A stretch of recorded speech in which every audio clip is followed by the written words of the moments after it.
love making coffee in the Moka Pot.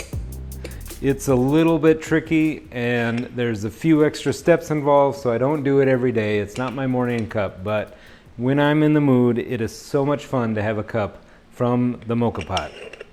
There are a few tricks that will improve your cup a lot. Number one, you're shooting for a 1:10 ratio with the coffee. So that means we need to know what size Moka Pot you have. The way that you can do that is put your base on the scale and then put some water in there up to the pressure valve. Don't go over the pressure valve because then it won't work properly. And then remeasure it on the scale. So that's what we're going to do. We're going to zero it out with the base on the scale, and your Moka pot might be bigger or smaller. Well, it probably isn't smaller than this. It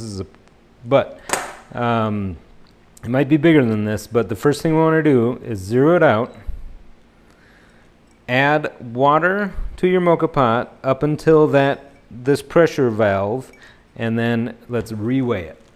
I already knew this, but mine is a 250 gram Moka pot, or 250 milliliters. So I'm just going to toss this water back out. All right, so now that we know that it's 250 grams of water that fit in here, we can do our 1:10 calculation. So you take 250 divided by 10. This is easy math. That's 25 grams. So 25 grams of coffee should fit in your filter basket. They make these things so really that should come out just about right, just about perfect. Your filter basket should be full, and you don't want to tamp these down. This is not an espresso maker. All right, so then the next step is going to be grinding and measuring your coffee. So measure and grind your coffee. So we're going to measure out 25 grams of coffee, and then I'm going to grind it. All right, so I've got my bowl on the scale. I'm going to zero it out. And we're going to measure 25 grams of coffee because there's 250 grams in this Moka pot, and that makes it a 1:10 ratio. 25.2 is just fine. If you have a grinder, great.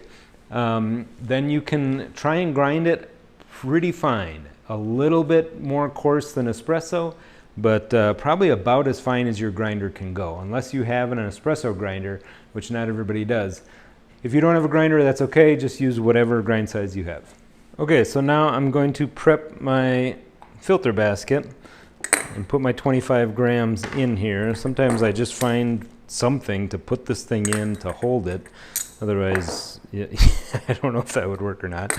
But I just basically want to hold this thing upright. We'll see how this goes.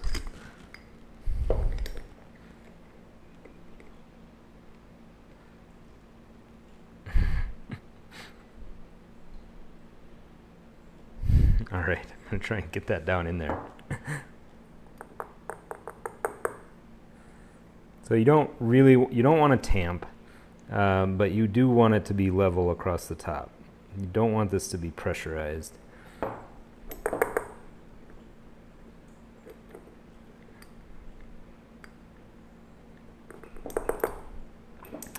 It's kind of like an espresso shot. You don't want to see channeling in there. You want the puck to pop out, but it's not espresso because it's not under pressure. All right, so that was a little messy, but overall not bad. There are two main tricks to getting a really good cup out of your Moka pot. Number one is putting hot water in the base before you put it on the stove. Don't heat the water up in the stove because that ends up cooking the coffee in your little filter basket. Number two is after you have this all on the stove, you've got your hot water in here, you've got your filter basket in there, you've screwed this together. Now when you put this on the stove, what you're going to want to do is just put it on the burner or whatever you have, and then the minute that it starts to percolate out of this, so you do it with the lid open, you actually try to do that as slow as possible. You try to slow down the stream as much as you can. So When it starts flowing, oftentimes what I will do is lift it up. It'll keep flowing a little bit, and then it'll slow down, and then I put it back on the heat, lift it up again, put it back on the heat, lift it up again. And so you try to slow down that as much as possible without a complete stop. You want it to be one continuous heating flow, but as slow as you possibly can. And then the second that that starts to pop and gurgle, you take it off heat completely. And try and get it as cooled down as quick, because that's where a lot of bitter flavors will come from. So right now I'm going to fill this base with hot boiling water before I move over to the stove to do the rest. All right, I'm going to measure out 250 grams of water, because I know that that is my target to match my 25 grams of coffee.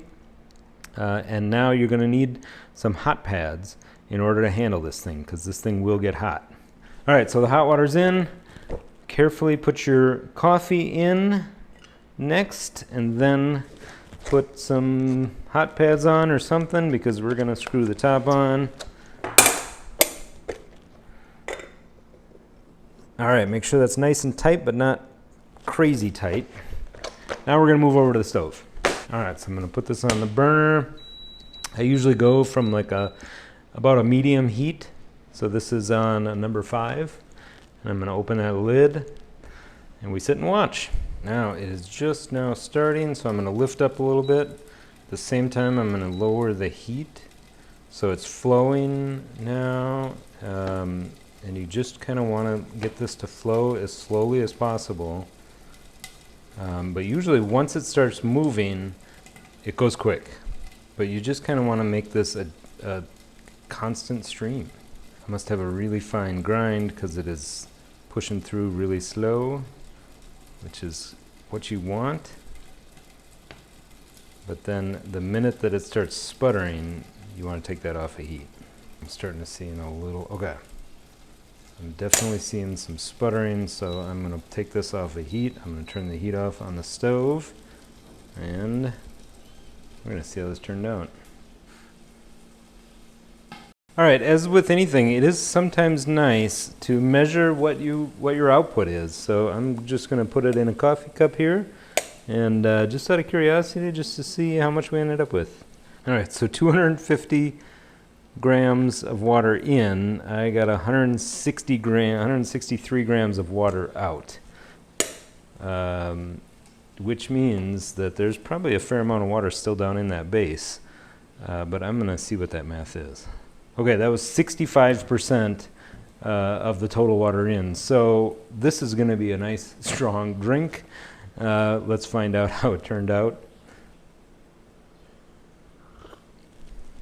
Not bad. Not bad at all. It's a little on the bitter side for me, which means I probably went too fine on the grounds.